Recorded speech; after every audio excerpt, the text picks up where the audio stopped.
Hey there, Heather, ho there. It's Jeff Cutter Diamond welcoming you to another Degrassiism slash poll.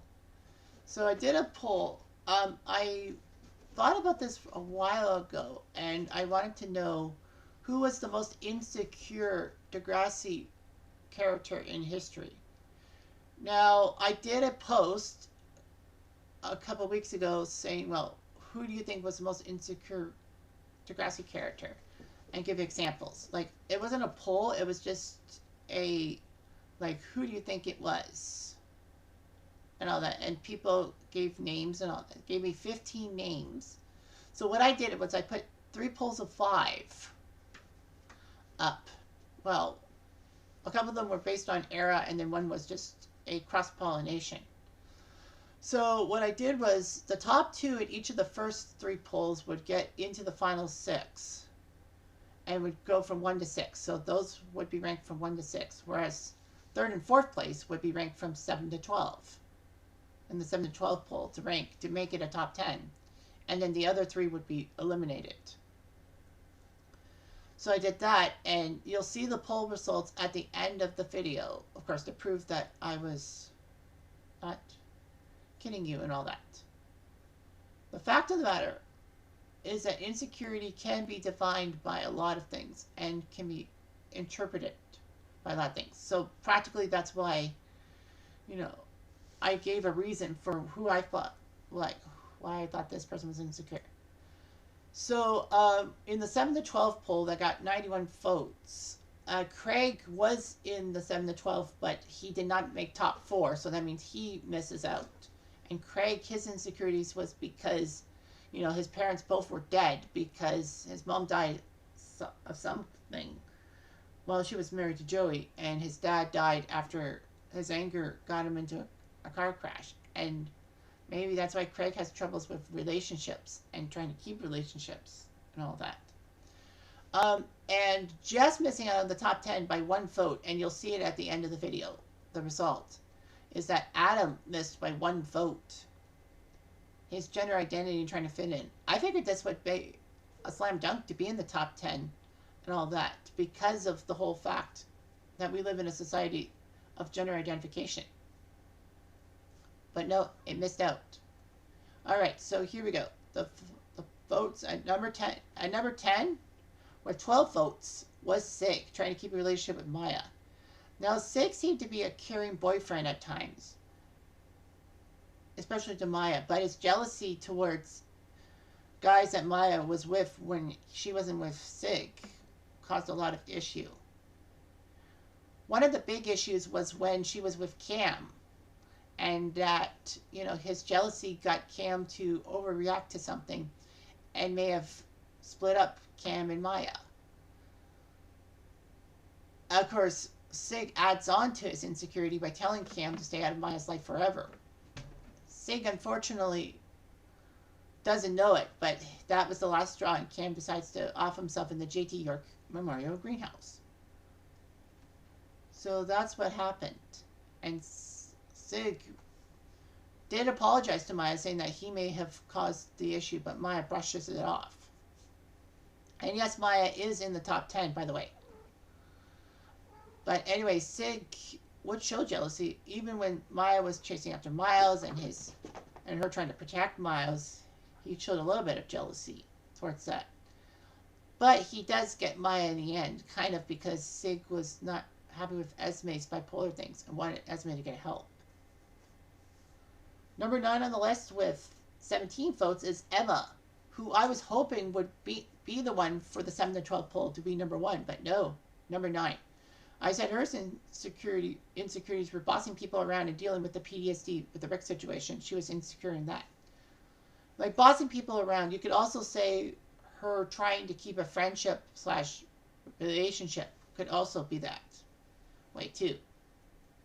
Emma's insecurities were in season 1, started in season 1 when she was unsure about Armstrong's affection towards Liberty and all that, and misreads the situation. She tells Manny, she asks Manny what she should do, and Manny says, don't worry about it, it'll work out. And then the gossips take over and make Liberty into a bad person. Emma does take the steps to protect Liberty from wrongdoing, saying that she misinterpreted it. And Liberty does badmouth Emma. But Emma basically, had her issues because, the first episode of Next Gen, she got catfished and all that. And she figured that she wanted to protect Liberty from being taken advantage of like she was taken advantage of. I know that Emma was, Emma had the right idea, but she should have just admitted to Liberty why she did it, because of the whole situation with the catfishing. I mean, her insecurities were huge with bossing people around, thinking she had a holier-than-thou attitude towards seasons 2, 3, and even 4. Her insecurity was huge when she doesn't want Liberty dating Chris, because what would that say about her? And it's well, why does Emma care about what other people think of her? She does all these crusades and all that, and she doesn't care what people think of her. But of course, that led to Emma losing Liberty remaining as friends and trying to get in with Paige's friend group and destroy Rick. But then she realizes that they're taking the orange ribbon cause wrong and protects Rick. Well, protects in quotation marks, and everyone ignores her. So the fact of the matter is that Emma was trying her best and all that. And then, of course, her insecurities with the whole Rick situation. It was huge. It was plain as day can see that, Emma was uncomfortable with a lot of things. And she was in zombie Emma phase. And she didn't really tell everyone about how she really felt. Emma always bounced back, but she didn't bounce back this time. And she had situations she couldn't control. That's what could have led to her eating disorder, and for her to try to keep Manny as a friend and Liberty, as a friend, and then relationships with boys such as Peter, Sean, Tabian, and Kelly. So that showed a lot of weirdness. Number 8 with 18 votes in that 7 to 12 poll was Toby, being shafted by JT and many others, and having issues with finding somebody. So Toby and JT were a great relationship, great friendship, if you will. And, Toby was all that. Toby had a little insecurity because, his dad married Ashley's mom, and, they're in a blended family and trying to get along with Ashley. Ashley and Toby were kind of the breakout stars of season 1, and we thought season 2 was going to bring them more so as great players in the feeder of Degrassi, but it didn't work out that way. Toby had insecurities. He wanted to be with Kendra, who was Spinner's adopted sister. And he decided to join the wrestling team to try to make himself popular because he was tired of people thinking he was a nobody. Unfortunately for Toby, it leads to an eating disorder, which doesn't really get talked about much nowadays. But the fact of the matter is that Toby, doesn't do well. It takes laxatives and all that, trying to lose weight so that he doesn't have to fight Sean. And, people didn't laugh at him. They were actually generally concerned about him. But the problem for Toby is that JT kind of took advantage of the situation far too many times. And, it caused Toby to try to find friends with Jimmy a lot of times. And, of course, season 4 was huge because JT wanted to be around Danny instead of Toby as a friend. And Toby easily fell into Rick's clutches to be a friend because, they were both geeks that were shafted by people. And, Toby took Rick in as a friend, despite the fact that he kind of knows about Rick's past and all that. So, that's what happened. And the fact of the matter is that, Toby without JT was terrible. JT did admit his faults to Toby by visiting Rick's visitation. But then, Toby and JT were supposed to be good friends and all that. Then JT dies in season 6 and Toby's left by himself. In fact, by season 7, he's such a nobody. He's not even in the opening credits. And he was there from season 1. And, people were shocked that Toby would have that much of a shaft. He was very shafted. And number 7, winning the 7 to 12 poll with 25 votes was Allie, being in a strict family with her having to do the work and boyfriend issues. Allie was introduced in season 8 as Sav's sister because Sav was introduced in season 7 as part of the Lakehurst crew that had to go to Degrassi because their school burnt down. Too bad they never followed up on what happened at the fire and what could have happened. That would have been a great thing to do. But the fact of the matter is that, Allie was seen as Sav's sister. Sorry about that. And, she was in the gifted class with Claire, Casey, and Connor. And they were trying to make the friend group work with a Toby type, a JT type. Sorry, a Sean type. A Toby type, a Emma type, and a Manny type. And Allie was the Manny type. But the fact of the matter was that Allie was in a Muslim family that valued a lot of things that were wrong for women, saying that women had to do a lot of the work and Sav didn't have to do much for himself and all that. He did have to have some honor for the family, but not too much honor compared to Allie. Allie was in trouble for her thing in season 10 at Vegas night, and her parents decided to put her in a private school, but Allie gets bit as one of her classmates frames her for smoking when she was not supposed to be smoking. But Allie didn't. And her parents believe the girl instead of her. And Allie is upset and decides to run away from her problems and all that. They do find her. Well, Allie finds Johnny DeMarco. And Johnny says, you can't run away from your problems because, I was witness to Drake Lampley stabbing JT in the aorta.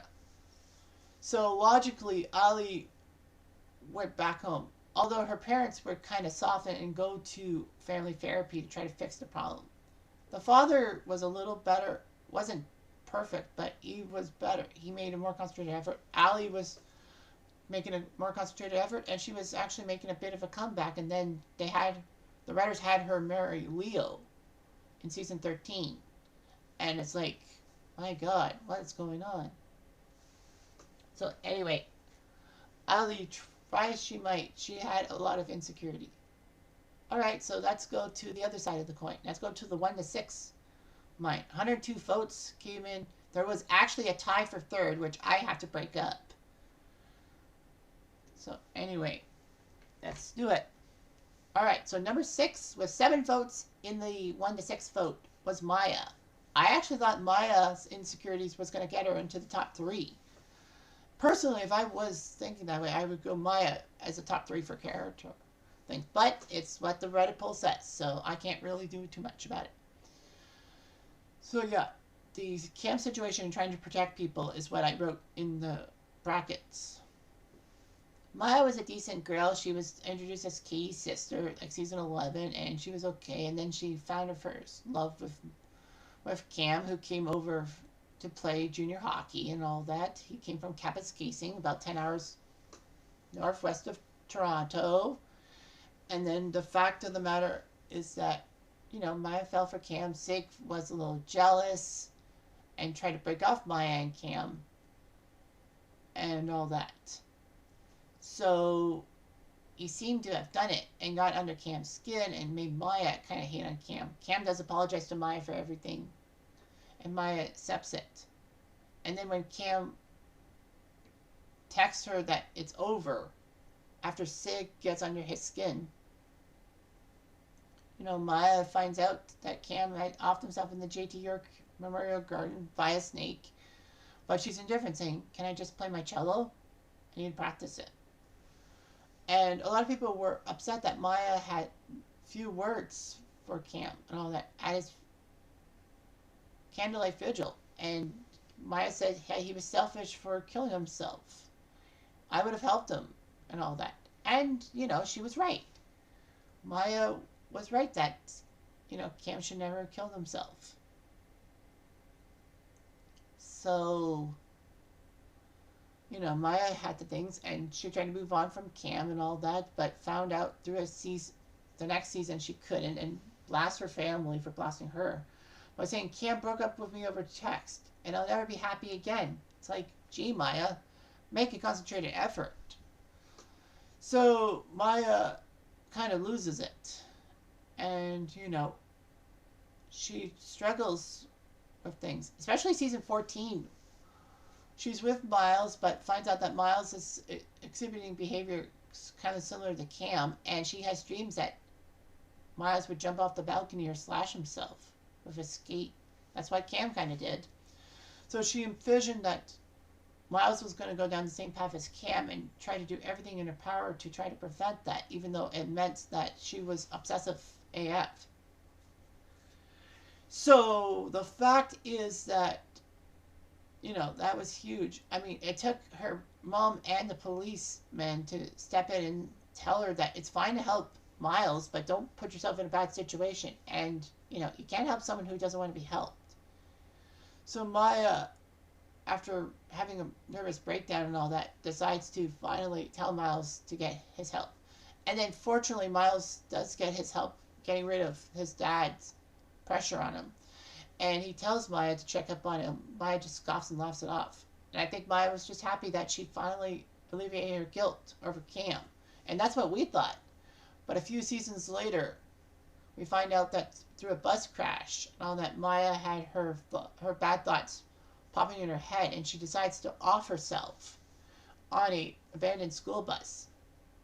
But she couldn't. And then finally the pills kick in after a certain amount of time when Maya was on the roof contemplating the jump herself. The jump. Fortunately, Sig and Esme were there to protect Maya from self-harm. Maya goes through the last season of Degrassi trying to fix herself and all that. She blames herself for why Sig got hurt by Esme. However, Grace does remind her of things and said take things one thing at a time. And Maya had a lot of insecurities and all that. You can believe that. Number 5 with 15 votes was Derek. Bullying Jay and causing trouble. Did I say Jane or Jane? Sorry, Jane. Now, a lot of people say Derek was a bad character from day one. Actually, no. He was started in season 5 when he was Danny's best friend. And, he talked to Liberty after Liberty wants to give up the kid. And says that, he was adopted too. Like, he never knew his birth mother, kind of. And then found out that his birth mother gave him a treasure chest, a memory chest, so that he would know who his birth mother was and how she thought of him. So he was all that. And season 6, when he got into things with Perino, and Perino was bullying him, people thought Derek deserved it. But Derek did not deserve that. Because Derek was not a douchey character like he was in later seasons. And Perino was the bad guy in the situation. But Derek became terrible by season 7 when he framed Danny for shoplifting, trying to get the attentions of a Lakers girl by the name of Rachel. And Danny should have broken up with Derek as a friend, but didn't. And then Derek in season 8 was just unbearable, especially with bullying Jane. Jane was on the football team as the kicker and doing okay. And, the football team was not happy with Jane taking a spot and all that. And basically tells things. And then Derek, alongside most of the team, bullies Jane for being part of the team in the first place. And it was rude and crude. And I just wish Spinner had more involvement to destroy the whole situation. But Jane may have said, no, I got to face this myself. Fortunately, in a sense, they do come around on Jane when she makes a winning kick at a game. But yeah, it was terrible. And Derek taking advantage of Danny as a friend was just terrible as well. Can't have that. So as I said, there was a tie for third. So this is my number 4. Number 4 is Dave, trying to fit in by any means. Now, personally, I would actually move Dave and put Tristan in as an insecure character. But because no one said Tristan in the post, so technically I had to go with what was there. And Dave ended up number 4. Well, I put Dave at number 4. Dave was Shantae's cousin and wanted to be a cool guy and to fit into the school. So he tried a lot of methods and all that. He did hang around Wesley and Connor, and it was in a music group with them called the Three Tenors, Tenners, meaning tens. They were grade 10s and all that, and they were decent. But Dave seemed to have his problems. he once tased Wesley by accident by taking his dad, well, Dave's dad was a police officer, taking his taser and then getting Wesley with it. Dave was with Jacinda, who was kind of a stalker in a sense, but, Dave tried to do what he could. And Jamil French, of course, passed away a couple years ago in real life, which was terrible. Okay, number 3 on the list was Anya. So I made Anya number 3. There's 16 votes.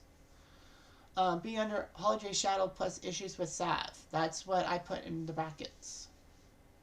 So Anya was introduced in season 7 as this girl who kind of dressed alike to Holly J. And, it was weird. It was like Anya has a affection for Holly J. But in a sense, there's a dark undertone, as Holly J would treat Anya terribly and would basically throw Anya under the bus at every opportunity in season 7. Anya does throw a fit at Holly J, saying, "Why do you bully me and all that?" But Holly J, as a way to get out of the mess, says, "Because you let me." I see through you, Holly. I see through you. You're just basically trying to avoid confrontation by blaming Anya for everything. But yeah, that was just horrific. And all that. To see that Anya, well, in a sense, Holly J is right. In a sense, she isn't right.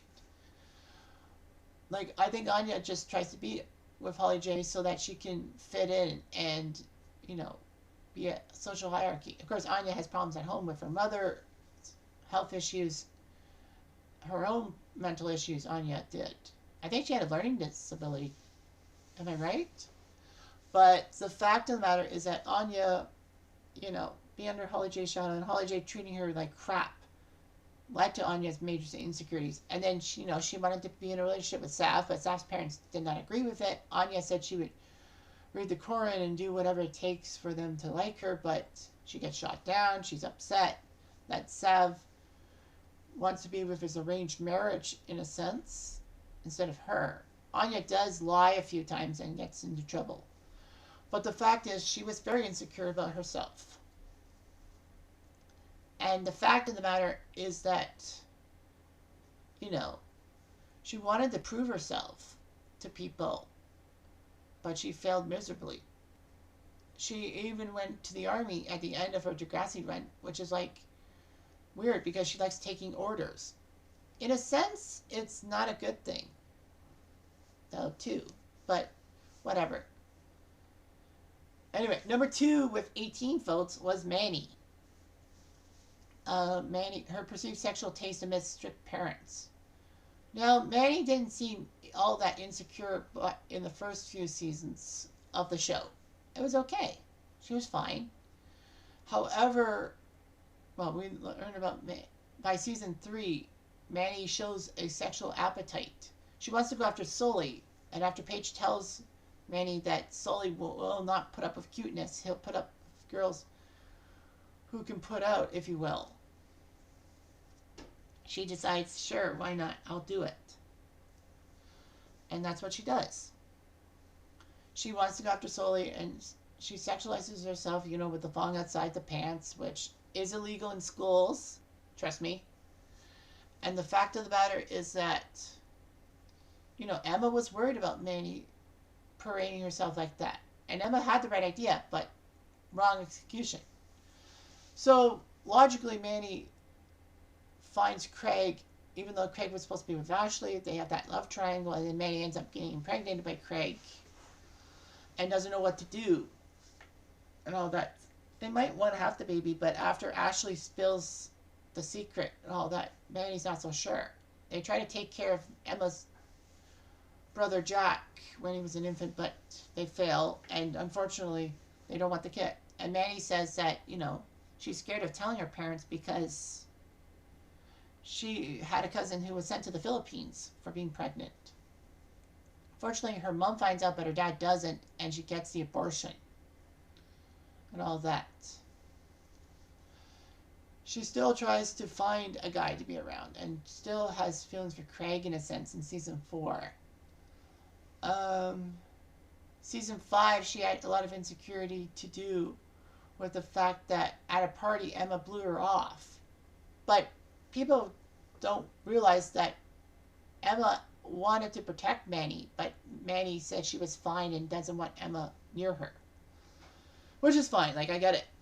So, anyhow, Manny, you know, goes off with Peter and then flashes her breast and gets drunk, and that video and all that, which was a major insecurity, especially with the fact that Peter put the video out to everybody and got little recourse except for detention.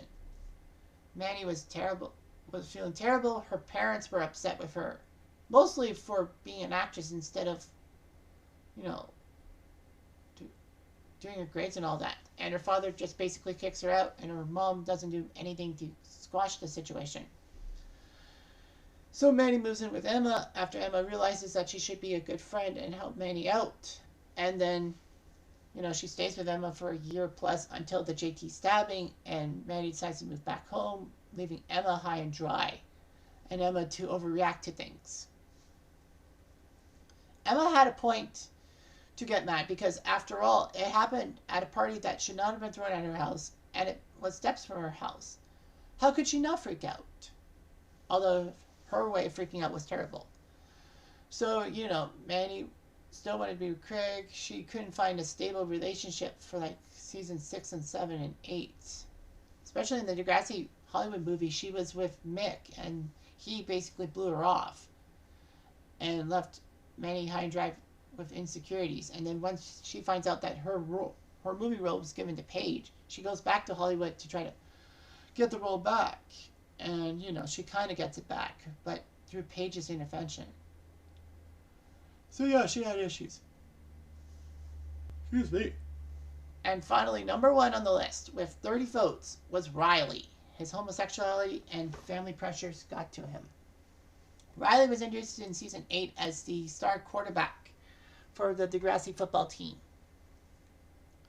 And practically, Riley was great and all that. The team did okay by most standards. But Riley ended up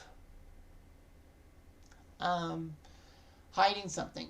Riley was hiding his sexuality because of the fact that he was worried about what people thought of him or would think of him if he wasn't in the coming out of the closet. Despite the fact that, you know, you should come out of the closet and all that, like Marco did. Riley also has family things with the Greeks and how they're stereotypically mad at homosexuality and all that. Most countries are like that. So Riley goes to great lengths to try to hide his homosexuality, wanting to be with Anya, wanting to be with Fiona, and all that. And, you know, even though that he's attracted to Zane, who became the kicker, I guess, in season 9, you know, he just couldn't bear the words to come out of the closet, which was kind of awkward. But the fact of the matter is that Riley did what he did. And, you know, he was just the mad gay person in everyone's minds, kind of a stereotype and all that. But, you know, he was trying his best to make his mom, make everyone happy for him. But, you know, his problems were just everyone's problems.